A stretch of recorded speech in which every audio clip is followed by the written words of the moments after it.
all of these colors, right? We have the big white, we have a half red, we have a quarter tan, a quarter black, a half white, and a small white.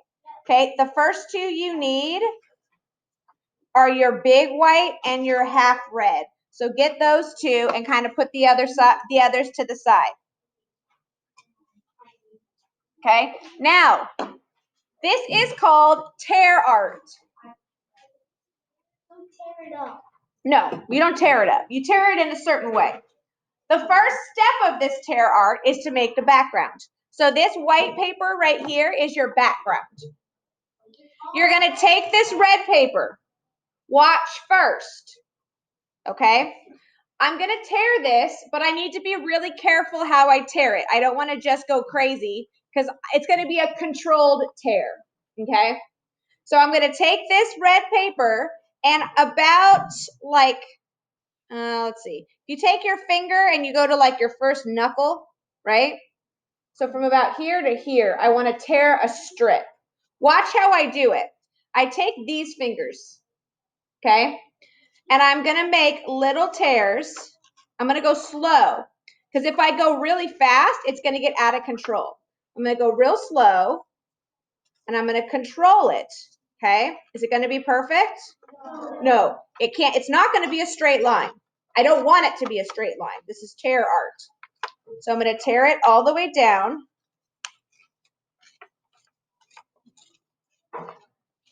Like that. This is going to be the top of my paper. When I'm finished, I'm not going to glue it yet. I'm going to glue it so it matches across the top.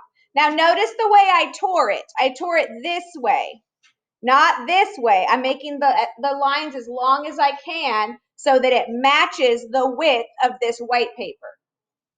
Does that make sense? Okay, now I'm going to go to the other side because I want the two flat ends to be the top and the bottom. So I'm going to go over here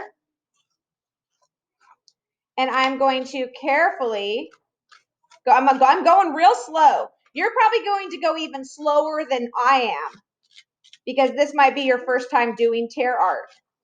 So I'm going to get this, and this is going to go on the bottom. So I'm not gluing anything yet. I'm just laying it down so that I know how this is going to look.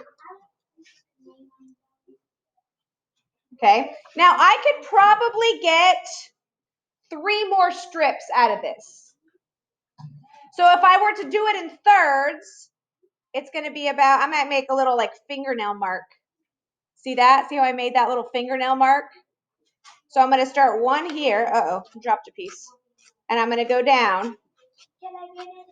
No, I'm going to get it. It's right under me.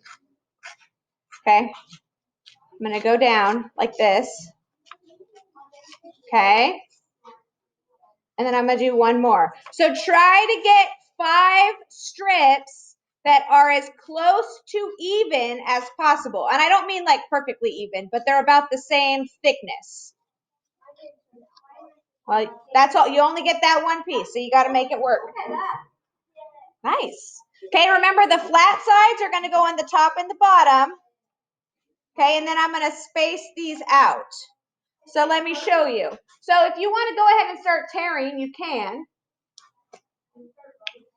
Okay, if you tear it in half, so you have like 2 pieces, you can glue them to make a long piece, right? We can always fix it with glue. Okay, so I'm going to, it's actually going to be like an American flag. Yeah, there's no blue. It's just the red and white stripes for the background. So I'm going to glue this top one down. Okay, hold on.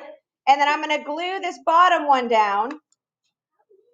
Red, white, black, well, hey, remember, this is just the background. We have a whole nother thing to do on top of this. I'll show you that in a minute.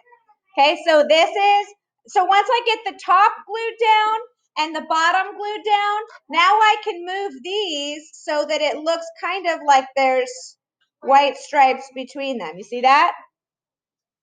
So I'm going to glue those parts down, and then once that's glued down, that'll be my background.